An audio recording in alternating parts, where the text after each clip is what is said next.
Bapak Ibu semuanya, toleransi kalau saya mengajarkan anak-anak secara garis mudahnya adalah toleransi itu memaklumi. Misalnya memaklumi berbeda agama, memaklumi perbedaan pendapat, istiadat, suku, bahasa, ras, dan lain sebagainya. Akan tetapi, secara pengertian, toleransi secara sederhana adalah sikap menghargai dan menerima sebuah perbedaan. Akan tetapi, tidak cuma dari pengertian, ada banyak ahli yang memberikan definisi pengertian tentang sebuah toleransi secara mendalam.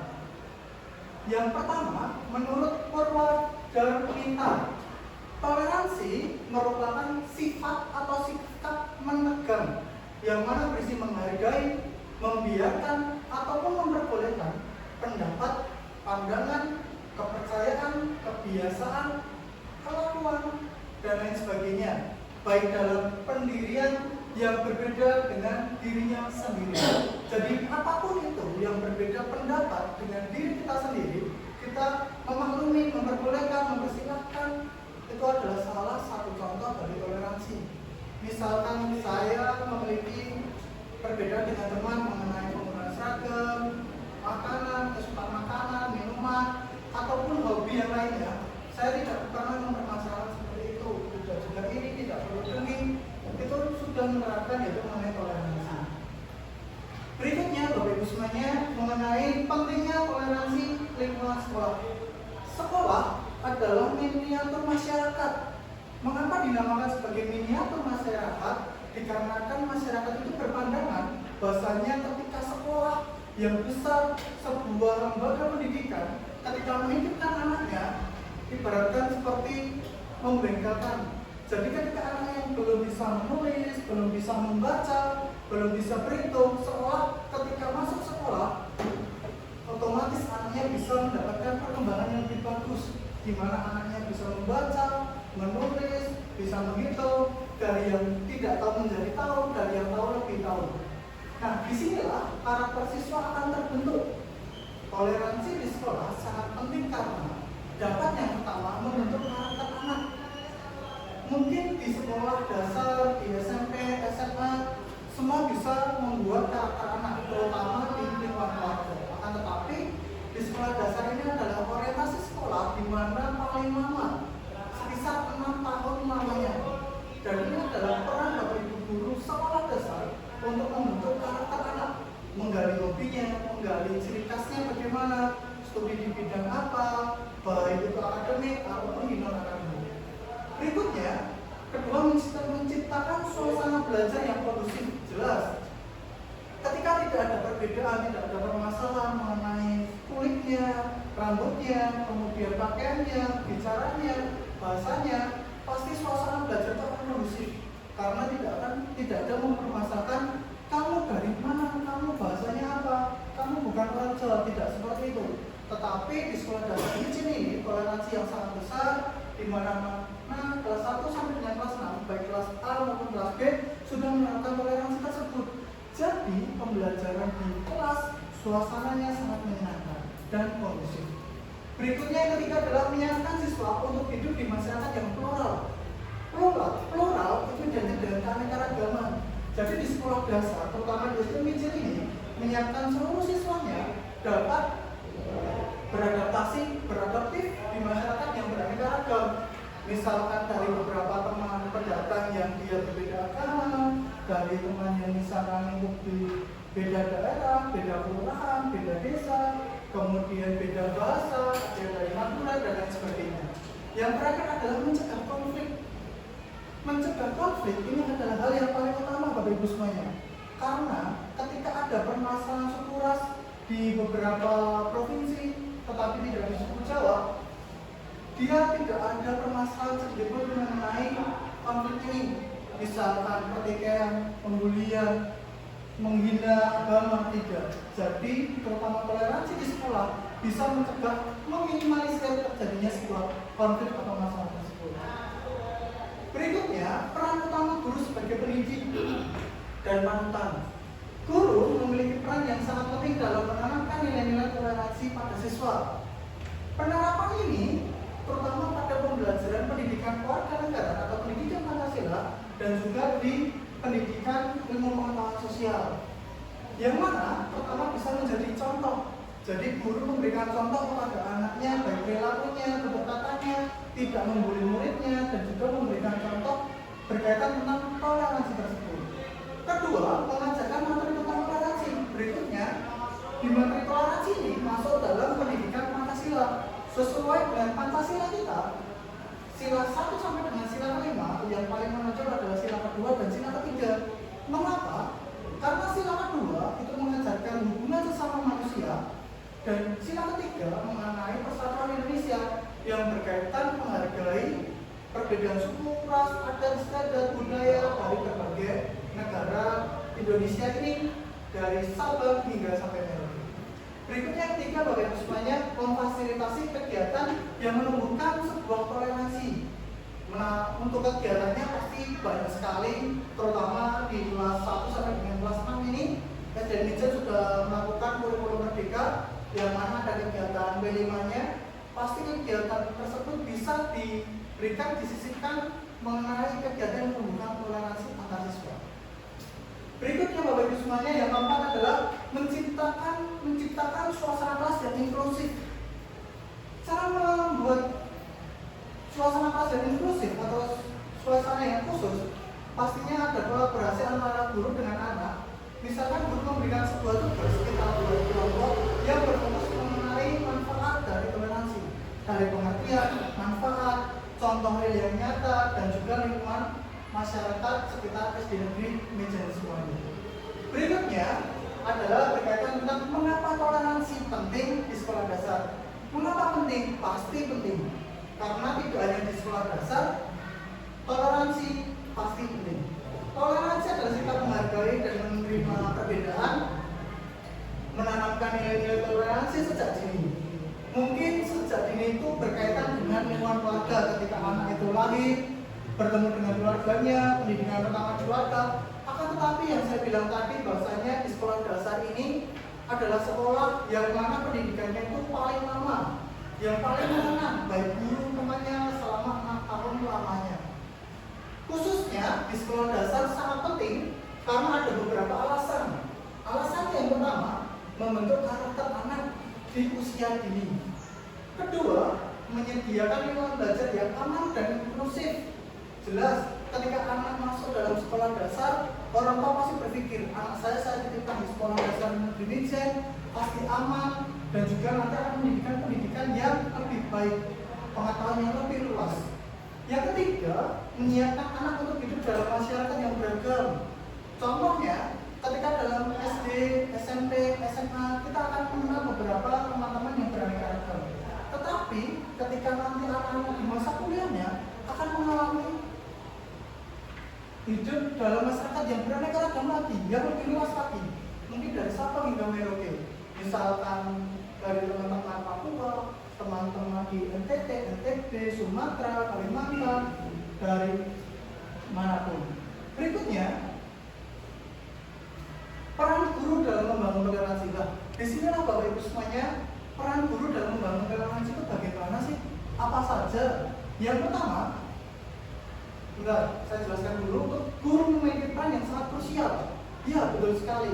Sangat krusial dikarenakan sensitif sekali di sekolah dasar ini membutuhkan karakter untuk anak tadi. Ketika guru mendidik dalam hal yang sedikit tidak sesuai, anak itu akan menirukan dan anak itu akan menerapkan, karena anak itu akan meniru. Nah, berikutnya peran guru dalam membangun toleransi di lingkungan sekolah. Yang pertama adalah model perilaku toleran.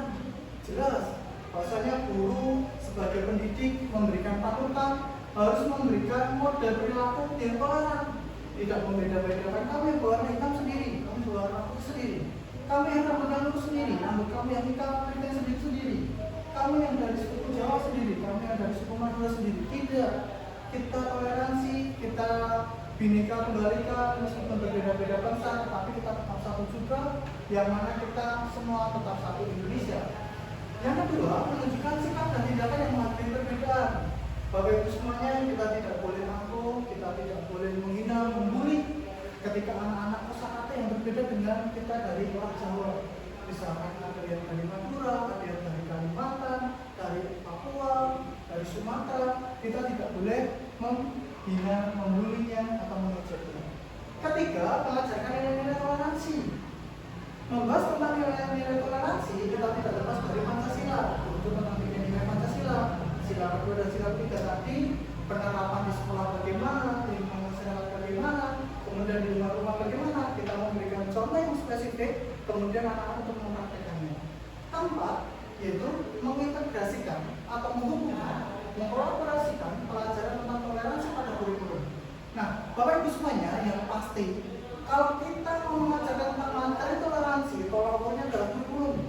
Ketika kurikulum itu sudah tercantum dengan visi dan misinya mengenai toleransi, kita akan spesifik lagi kepada modul ajar.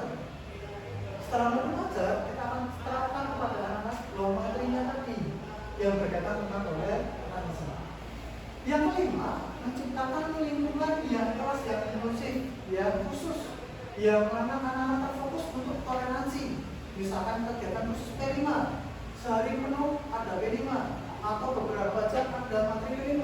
Kita sampaikan materi tentang toleransi, kita tampilkan video toleransi, anak-anak kita buat beberapa kelompok, kemudian anak-anak kita berikan tugas, pengertian, contoh, dan manfaat. Yang keenam, membangun suasana kelas yang menerima semua siswa tanpa memandang latar belakang anak-anak persatu. Misalkan anak ini dari yatim, piatu, tinggal dengan orang tuanya, tinggal dengan neneknya, atau mungkin dengan kakeknya, atau mungkin tinggal dengan neneknya, dan sebagainya. Kita memberikan pelajaran yang mana kita tetap sama, kita satu keluarga, kita anak-anak semuanya satu kelas, satu sekolahan, harus saling tolong-menolong, membantu, tidak boleh menghina satu sama lain. Berikutnya, strategi praktis untuk membangun toleransi.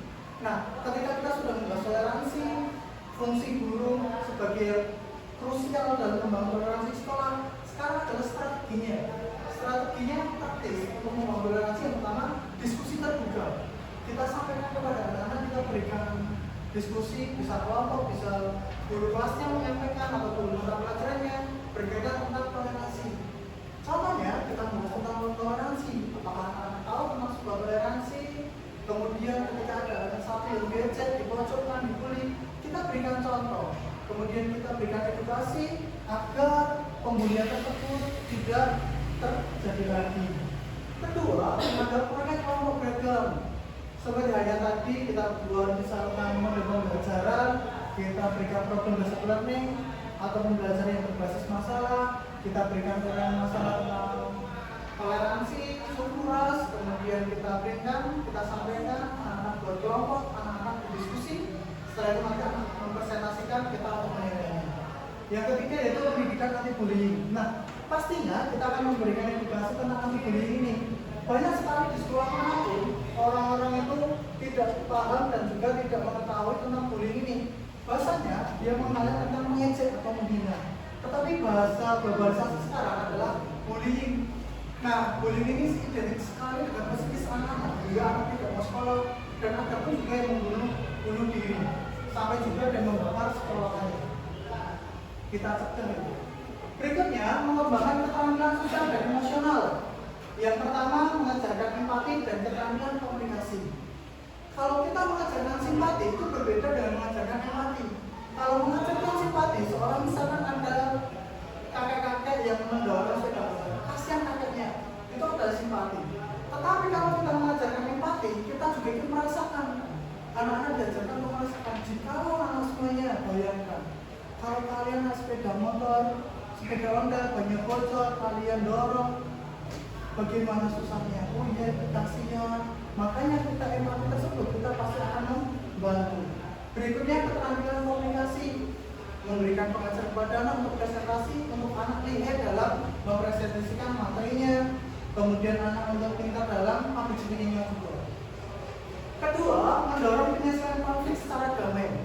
Misalkan ada teman yang dipojokkan, teman yang tidak mau diajak berteman, adanya gegepan, adanya peluk-pelukan, adanya grup-grupan, kita berikan penyelesaian konflik tersebut secara damai. Diskusi, masalahnya apa, kenapa dikucilkan, kemudian kita berikan edukasi agar semuanya menjadi satu. Yang ketiga, menghargai dan merayakan perbedaan di antara siswa.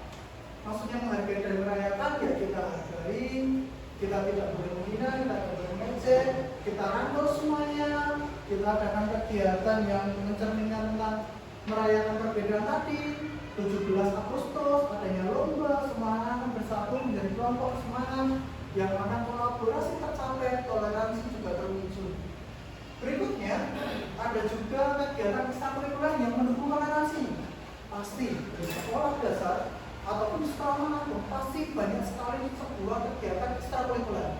Misalnya ada pramuka, ada juga misalnya kegiatan ekstrakurikuler bahasa Inggris, tari, dan lain sebagainya.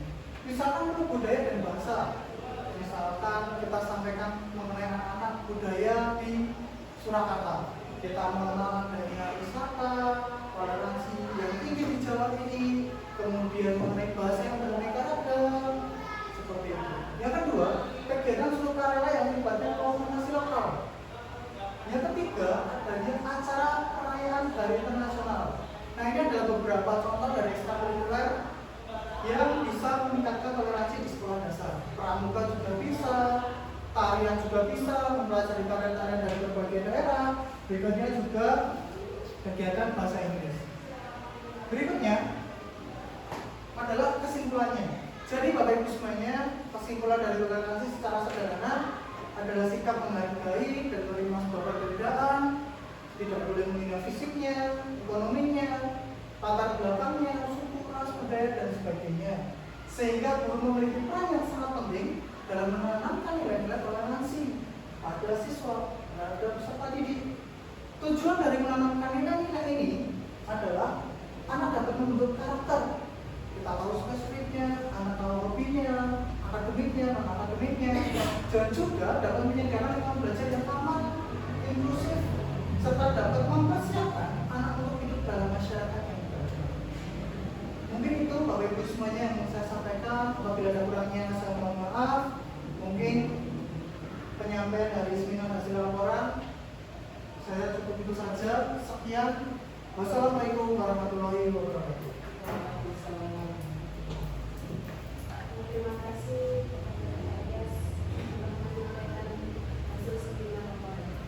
Acara selanjutnya yaitu pesan dan pesan dari Bapak Gubernur kepada Bapak Gubernur. Terima kasih atas waktu yang diberikan. Untuk menambah-nambahnya sudah baik. Kemudian materinya sudah baik. Tinggal nanti pelaksanaannya saja juga bisa konsisten dan bisa berkelanjutan. Terima kasih. Terima kasih kepada Bapak Gubernur. Acara selanjutnya untuk sebelum kami tutup baca bersama-sama.